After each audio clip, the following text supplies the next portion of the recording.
नमस्कार, आदाब। तो आज का जो लफ्ज़ है वो है क़यामत। क़यामत ये एक अरबी लफ्ज़ है और इसकी जो किस्म है वो स्त्रीलिंग है। इसका मतलब होता है प्रलय, आफ़त, आखिरत का दिन, सब उलट-पुलट।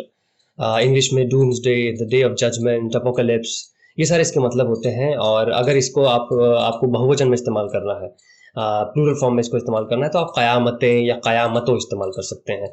और एक और लफ्ज़ है ता क़यामत यानी क़यामत के दिन तक। जैसे कि मैं तुझे ता क़यामत मोहब्बत करूँगा, यानी कि मैं तुझे आखिरी दिन तक मोहब्बत करूँगा, कुछ इस तरीके से। और एक शेर पढ़ता हूँ जिसके अंदर क़यामत का ज़िक्र है। तो उम्मीद फ़ाज़ली इनका एक शेर है कि अगर क़यामत ये नहीं है तो क़यामत क्या है? अगर क़यामत ये नहीं है तो क़यामत क्या है? शहर जलता रहा और लोग ना घर से निकले। तो ये थे आज के लफ्ज़ क़यामत, ता क़यामत और बहुवचन में क़यामतें या क़यामतों।